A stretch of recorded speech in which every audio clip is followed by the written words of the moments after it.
मध्य प्रदेश में उपचुनाव के रण का आगाज होने के साथ ही साथ बीजेपी और कांग्रेस में वार पलटवार का दौर शुरू हो गया है।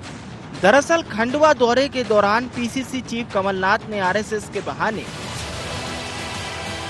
बीजेपी प्रदेशाध्यक्ष के निक्कर पहनने पर चुटकी ली थी, तो वहीं छत्तीसगढ़ के सीएम भूपेश ने आरएसएस की तुलना नक्सलवाद से कर दी। फिर क्या, MP 2 छत्तीसगढ़ इसको लेकर सियासी पारा हाई हो गया है और बीजेपी ने इस पर कांग्रेस पर तीखा हमला बोला। और कैसे आरएसएस के सहारे कांग्रेस के निशाने पर आई बीजेपी, आइए सुनते हैं। डी शर्मा, जब इसने निक्कर पहननी सीखी नहीं थी तब तो मैं सांसद था और ये मुझे फाड़ पड़ा रहे। ये अब मेरे से प्रश्न पूछ रहे हैं 15 महीनों का। आइए बीजेपी के नेताओं, आप इस जनता को मूर्ख मत बनाइए, अपने 16.5 साल का हिसाब दीजिए। आश्वासन मत दीजिए, आप केवल हिसाब किताब दे देना जनता को। छत्तीसगढ़ में ये आरएसएस के लोग हैं ना, 15 साल तक इनका कोई काम नहीं हुआ, बंधुआ मजदूर की तरह काम करते रहे। आज भी इनकी कोई नहीं चलती, वो सब नागपुर से संचालित होते हैं। जैसे नक्सलियों का जो नेता है ना, वो आंध्र प्रदेश, तेलंगाना और दूसरे प्रदेशों में है और यहाँ के लोग केवल गोली चलाने और गोली खाने का काम करते हैं। उसी प्रकार से आरएसएस की भी स्थिति यही है। वहीं कांग्रेस के आरएसएस के बहाने बीजेपी पर साधे गए निशाने पर मध्य प्रदेश बीजेपी प्रदेशाध्यक्ष VD शर्मा ने इसको लेकर तीखी प्रतिक्रिया व्यक्त की। वहीं छत्तीसगढ़ के मुख्यमंत्री भूपेश बघेल के बयान पर भी उन्होंने तीखा हमला बोला।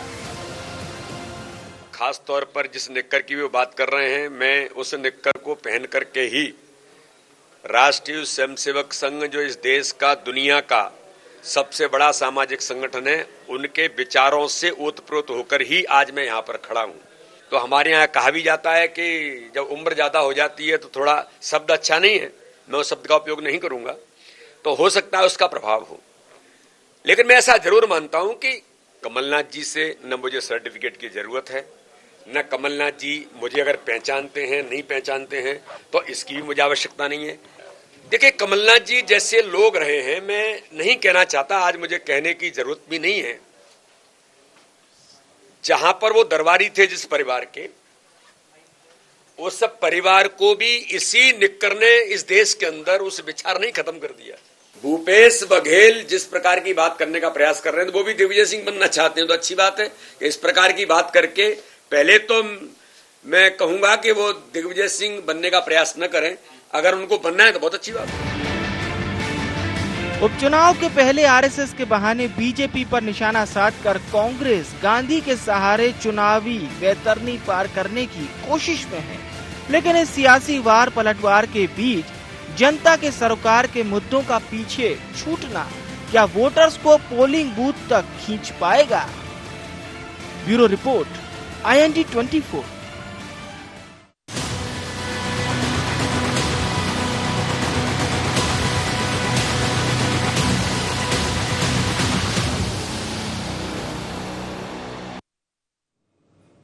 नमस्कार, IND एजेंडा में आपका स्वागत है। मैं हूं आपके साथ नाज़नीन नकवी। मध्य प्रदेश में उपचुनाव से पहले सियासी तू-तू मैं नजर आ रही है। अगर देखा जाए तो वार पलटवार का सिलसिला भी दिनों दिन बढ़ता जा रहा है और ऐसे में जो सियासत है वो अब निक्कर तक पहुंच गई है। जी हां, अगर देखा जाए तो कमलनाथ ने जिस तरीके से चुनावी शंखनाद के साथ शुरुआत की है हमलावर होने की, उसे लेकर आज पूरे दिन गहमा गहमी बनी रही। एक दूसरे की जहां तक बात की जाए, विरोध करने के बयान तो सामने आई है, साथ ही साथ सड़क पर भी सियासत नजर आई है। लेकिन इस सियासत का क्या जनता को कोई फायदा मिलेगा या सिर्फ ये सियासत उपचुनाव में जीत हार तक ही सीमित रह जाएगी, इस पर बात करेंगे। लेकिन पहले नजर एजेंडा पॉइंट्स पर।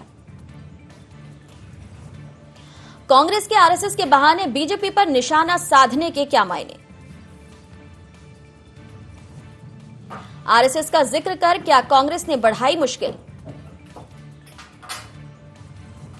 आरएसएस के सहारे क्या आदिवासी सीटों पर राजनीतिक माइलेज लेना चाहती है कांग्रेस? कांग्रेस के आरोपों के बाद क्या बीजेपी बदलेगी रणनीति?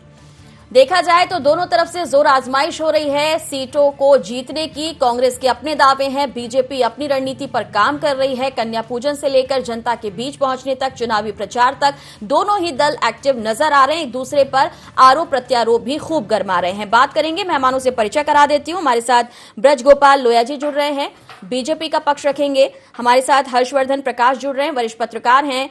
रवि जी हमारे साथ हैं, प्रवक्ता हैं कांग्रेस के। शुरुआत करना चाहूंगी लोया साहब आपसे।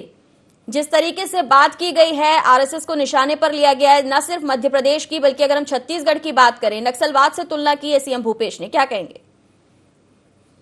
देखिए, ये जो कांग्रेस और कांग्रेस के नेता हैं, ये हमेशा ओछी बात, छोटी बात करने के लिए माहिर है। दूसरी बात, राष्ट्रीय स्वयंसेवक संघ के बारे में ये इस तरह की बातें कोई आज नहीं कर रहे हैं, ये हमेशा से करते आए हैं।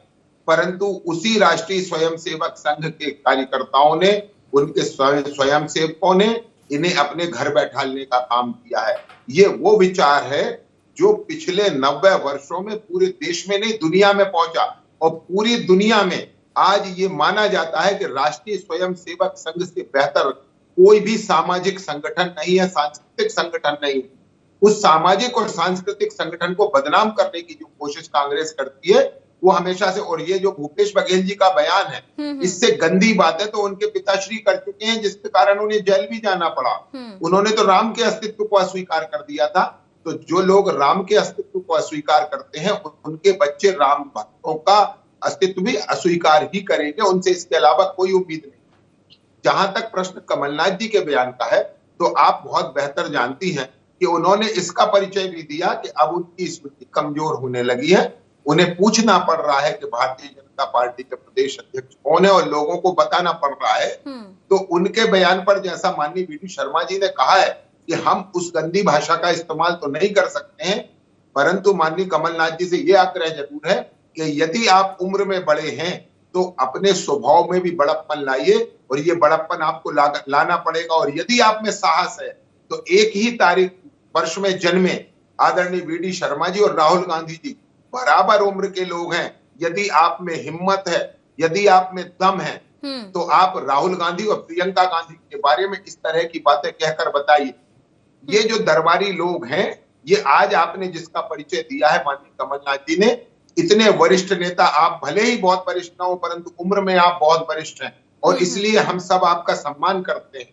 तो कृपया ये ध्यान रखिए कि अपने बड़प्पन को कायम रखिए, और जो शब्द आप राज परिवार से नहीं कह सकते हैं, वो शब्द भारतीय जनता पार्टी के, चलिए ठीक है, पूछ लेते हैं, जो सुन नहीं सकते वो कह क्यों रहे हैं? रवि जी।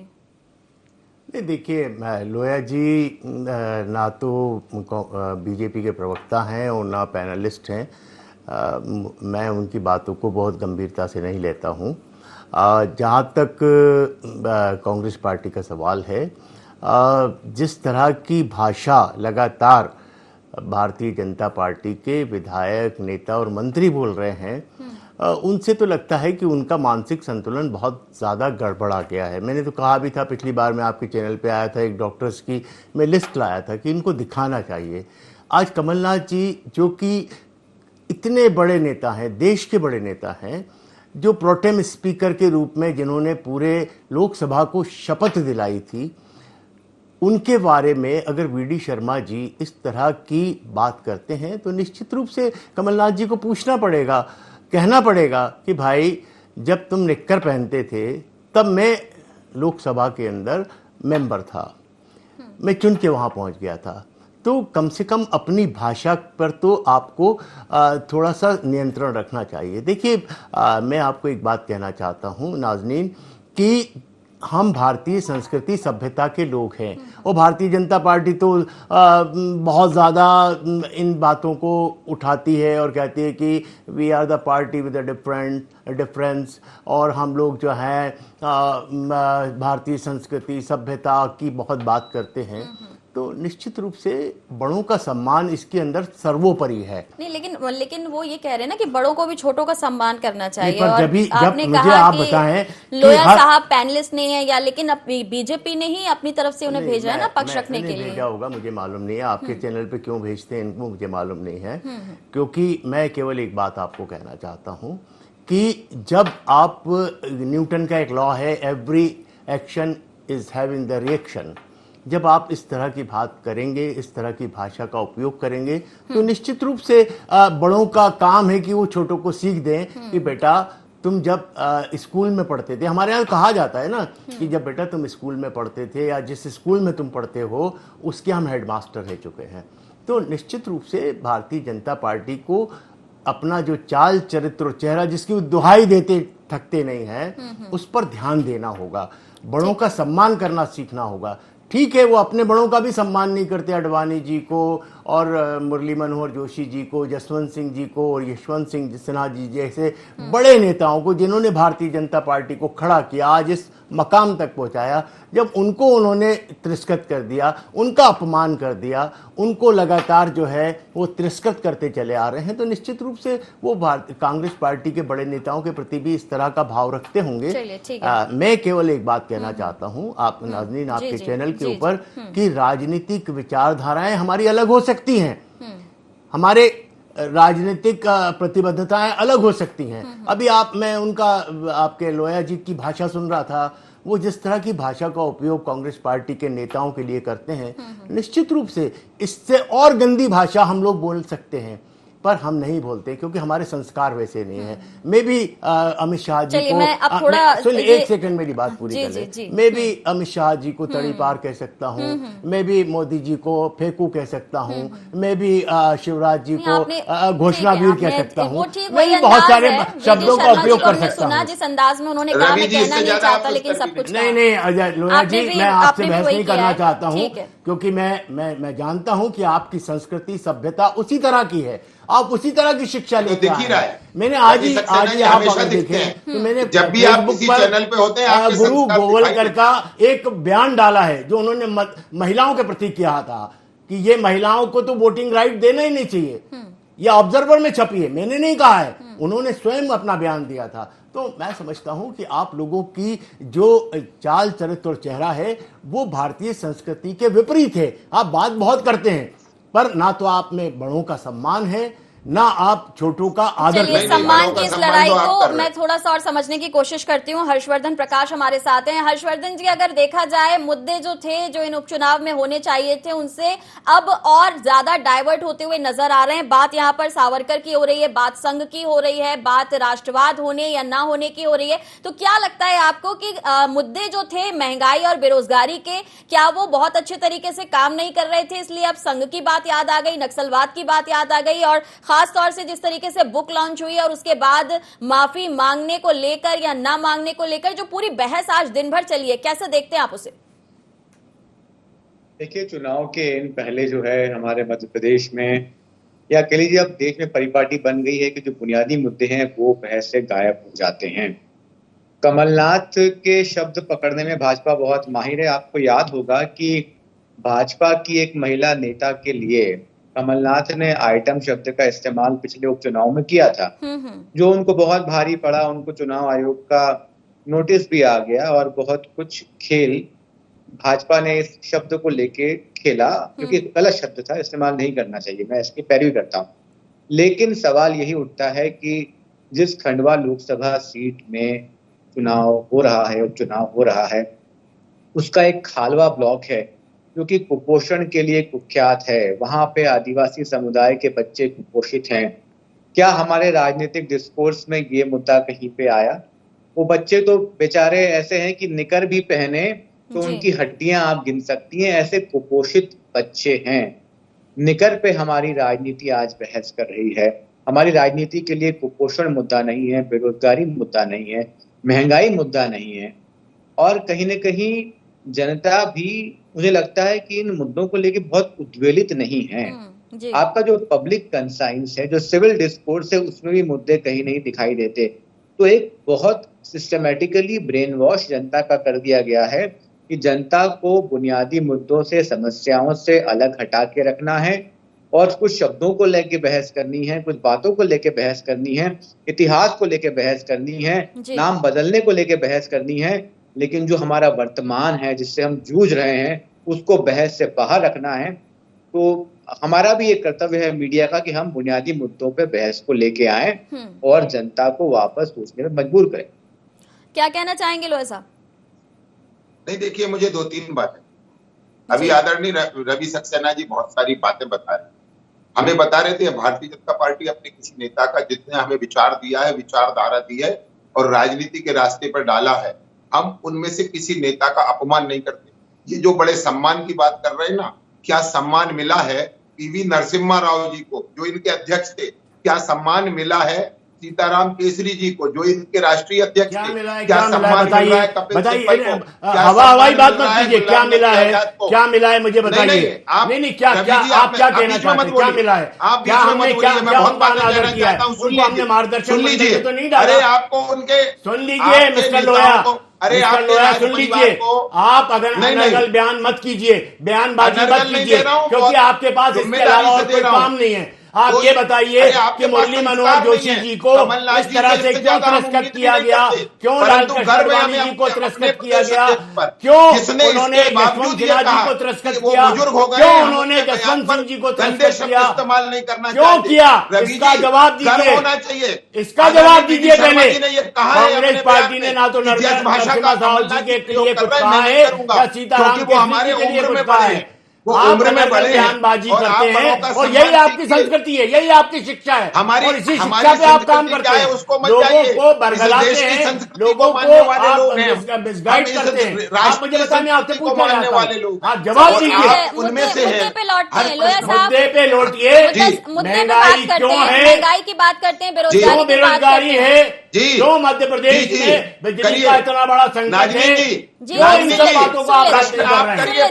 रवि सक्सेना जी हाँ सुन रहे रवि जी सुनेंगे, बोलिए, आप जवाब दीजिएगा लेकिन मुद्दे पे दीजिएगा। एक दूसरे के नेताओं की रिस्पेक्ट और रिगार्ड के बारे में बात मत कीजिएगा, क्योंकि दोनों तरफ से हमने देखा है, लेकिन आप जनता से जुड़े मुद्दों पे बात कीजिएगा। उनसे भी हम वही सवाल पूछेंगे जो जनता से जुड़े हुए हैं। जनता से जुड़े मुद्दों पर ही चर्चा करने से तो बचने के लिए कमलनाथ जी द्वारा इस तरह का बयान दिया गया, भूपेश बघेल द्वारा दिया गया, क्योंकि मुद्दों पर बात नहीं कर सकते। ये वो लोग हैं जो 273 छोटी बच्चियों के साथ बलात्कार में आज खंडवा की जनता जब नंबर 1 है, इन बातों का जवाब दीजिए, तो ये बता नहीं पा रहे। इस बातों का जवाब दीजिए।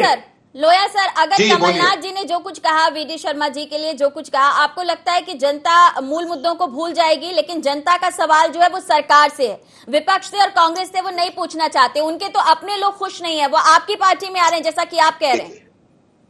देखिए मेरी 2 बातें नाज़नीन जी आप समझ लीजिए, मुद्दों जो भी जनता के मुद्दे हैं, जनता भारतीय जनता पार्टी से उम्मीद रखती है, इसलिए हमसे प्रश्न करती है। कांग्रेस को उन्होंने विश्वास करके देख लिया। आपको मालूम है कि कांग्रेस पार्टी पर विश्वास किया, 973 वचन पत्र के वादों पर एक भी पूरा नहीं किया, और जब सरकार में आए तो वाईफाई अवॉइड कराने लग गए और वल्लभ भवन को दलालों का अड्डा बना दिया।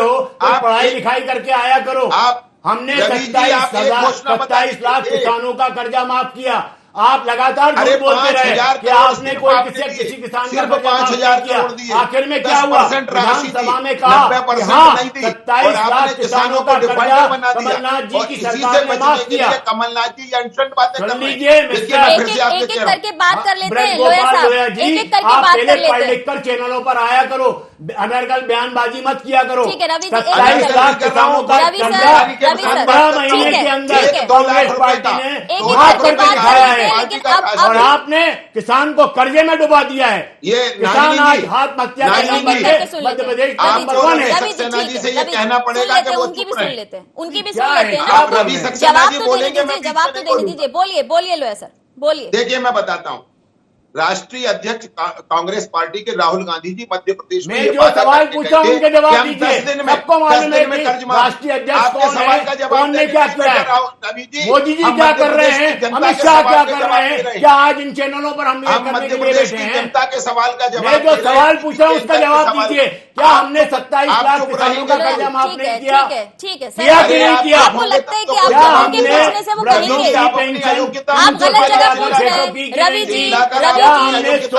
रवि जी आप गलत जगह पूछ रहे हैं। रवि जी वो नहीं मानेंगे और आपकी बात का समर्थन क्यों करेंगे? लोया साहब आप गलत जगह पूछ रहे हैं, आपको जनता से जाके पूछना चाहिए। आपको लग रहा है ये सारी बातें अभी वो एक्सेप्ट करने वाले हैं, उस पर यस बोलने वाले हैं? नहीं बोलेंगे ना, नहीं बोलेंगे तो पूछने तो दीजिए मुझे, पूछने तो दीजिए। लोया साहब आप बात कीजिए कि आपकी सरकार ने क्या किया। कांग्रेस ने नहीं किया इसलिए वो बाहर हो गई सत्ता से, लेकिन आप क्या करेंगे और महंगाई के बारे में क्या करेंगे ये बताइएगा। अब मत बोलिएगा राहुल गांधी क्या कह के गए थे, सबको याद है। दोनों बातों को नाज़नीन जी, पहली बात तो यह है कि आज मध्य प्रदेश जिस चमचमाती सड़कों पर चलता है, जिस उजिले प्रदेश में रह रहा है भाई, फिर आप रवि जी बीच में बोले, ये गलत बात है। नाज़नीन जी की तरह पूरी सड़कें बह गई, 365 पुल जो है बह गए इस बारिश के अंदर। आप कह रहे हैं चमचमाती हुई सड़कें, शर्म आनी चाहिए आपको चैनलों पर आकर आप झूठ बोलते भारतीय हैं। जनता पार्टी पूरे मध्य प्रदेश को छोड़िए, भोपाल शहर में 80% 80% सड़कें जो है उसको गड्ढे हो चुके हैं, लोगों का चलना दूभर हो गया है और आप यहाँ चैनलों पे आकर चमचमाती सड़कों की बात कर रहे हैं। शर्म आनी चाहिए आप लोगों को झूठ बोलते हुए। जनता भी आपको देखती होगी तो शर्म से शर्मसार हो जाती होगी कि ऐसे लोगों को हमने सत्ता में बिठा रखा है जिन्होंने झूठ बोलने का ठेका ले रखा है। ठीक है लोया साहब, लेकिन आपने बात की शुरुआत ही थोड़ा ऐसा कर दी कि रवि जी को मौका मिल गया। आप चमचमाती सड़कों की बात कर रहे हैं, पिछले दिनों ही हमने देखा जिस तरीके से सड़कों को लेकर, उसके पेच वर्क को लेकर, खराब सड़कों को लेकर, टेंडर निरस्त होने को लेकर बात सामने आई है। ऐसे में आप खुद ही उन्हें मौका दे रहे हैं। सर लौटूंगी, अब आप दोनों थोड़ा थोड़ा पानी पी लीजिए। सर हर्षवर्धन जी मेरे साथ हैं। सर लौटूंगी, बहस हो रही है सर, बेवजह बहस हो रही है, मेरी डिबेट खराब हो रही है। प्लीज यदि हमारी सड़कें थी तो उनमें गड्ढे मिलेंगे, हमारी सड़कें थी तो उनमें गड्ढे दिखाई देंगे। कांग्रेस के समय पर के समय कम से कम ऐसे लोगों को बुलाया कीजिए जिनको कोई जानकारी हो, जो कुछ बता सके अपनी सरकार की उपलब्धियों के बारे में। आपकी बात ही पूरी तरह से डिस्कार्ड करने लायक है। हर्षवर्धन जी का रुख कर लेते हैं, वो थोड़ा और प्रकाश डाल देंगे, उनके नाम में ही प्रकाश है। हर्षवर्धन जी क्या लगता है आपको, ये जो मुद्दे हैं जो अभी फिलहाल बात होनी चाहिए उनसे बहुत दूर, बहुत पीछे जा रहे हैं, और अगर बात भी हो रही है तो बात कम बहस ज्यादा दिख रही है? आपको लगता है कि जनता ऐसी बातों को सुनकर डिसाइड कर पाएगी? क्या वो उम्मीद कर पाएगी कि उसे किसे चुनना चाहिए? देखिए जो मैं कह रहा हूं कि पब्लिक कंसाइंस को भी जागने की आवश्यकता है।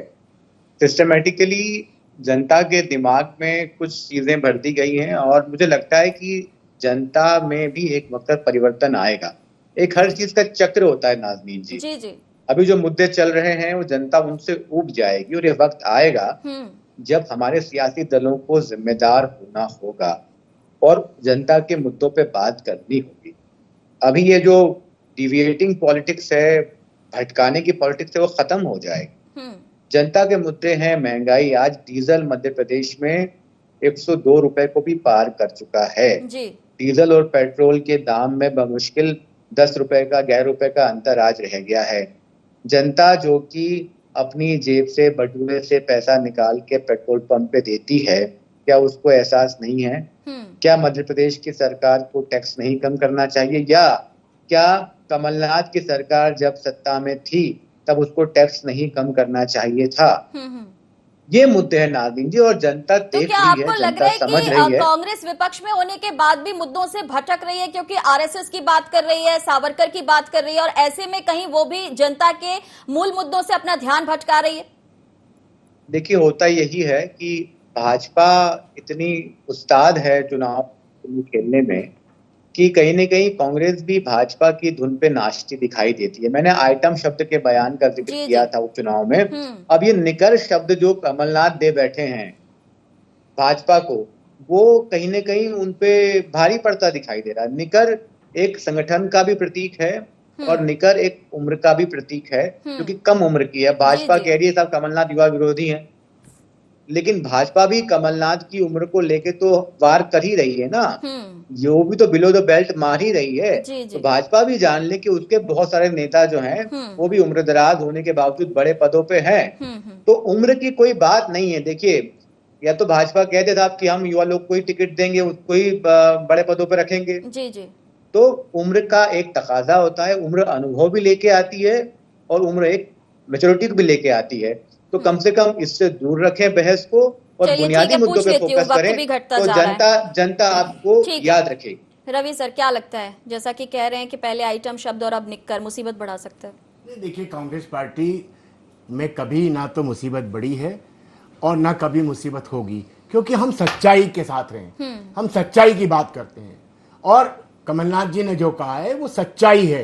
अब तो निक्कर है ही नहीं, अब तो पेंट में आ गए हैं। 90 साल लग गए निक्कर से पेंट में आने में। चलिए लोया साहब, तो पेंट में आ गए हैं, तो अब निक्कर की बात नहीं करें तो निक्कर अगर इनको चिढ़ लगती है तो निश्चित रूप से ये इनकी समस्या है, कांग्रेस पार्टी की समस्या नहीं है, क्योंकि निक्कर से ही अपने पेंट में आए हैं। तो मेरा ये कहना है, उन्होंने निक्कर बच्चे पहनते हैं और बच्चों पर उन्होंने कहा है कि तुम जो है अभी जो तुम्हारा राजनीतिक अनुभव है वो अभी कम है, मैं तुमसे बहुत बड़ा हूं, मेरा बड़ा अनुभव है और तुमको जो भाषा का उपयोग करना चाहिए बड़ों के प्रति वो सोच समझ के करना चाहिए। आपकी बात आ गई है, केवल उन्होंने ये बात कही है। और भारतीय जनता पार्टी का तो जैसे अभी हर्षवर्धन ने कहा, ये तो मतलब वितंडा करने में, पाखंड करने में इनका कोई जवाब नहीं। मेरे पास वक्त नहीं है रवि सर, आपकी बात आ गई। ठीक है, लोया जी बोलिए। देखिए, मैं फिर वही कह रहा हूं कि ये जो शब्द का प्रयोग किया है, इस शब्द का जवाब भारतीय जनता पार्टी का मध्य प्रदेश का कार्यकर्ता और इन तीनों चारों चुनावों की जनता दोनों देंगे और आप इसको देखेंगे। अब निक्कर पे चुनाव लड़ेंगे हर्षवर्धन जी, अब निक्कर पे चुनाव लड़ेंगे, महंगाई पे नहीं लड़ेंगे, बेरोजगारी पे नहीं लड़ेंगे। चलिए ठीक है, वक्त जवाब देगा, आपने कह दिया लोया साहब, परिणाम बताइए। निक्कर पे चुनाव लड़ेंगे क्या महंगाई पे? सभी का बहुत शुक्रिया। मैं चर्चा को यही विराम देना चाहती हूँ। बहुत बहुत शुक्रिया। सियासी तूतू में आपने देखा किस तरीके से एक दूसरे पर अब भी वार पलटवार जारी है, लेकिन देखना होगा कि जनता मूल मुद्दों की बहस ना देखते हुए क्या सोचेगी और किस आधार पर वोट करेगी, और आने वाले वक्त में ये जनता ही तय करेगी कि उसे आगे अपना राजनीतिक भविष्य कहां और कैसे नजर आता है। फिलहाल इतना ही, दीजिए इजाजत, नमस्कार।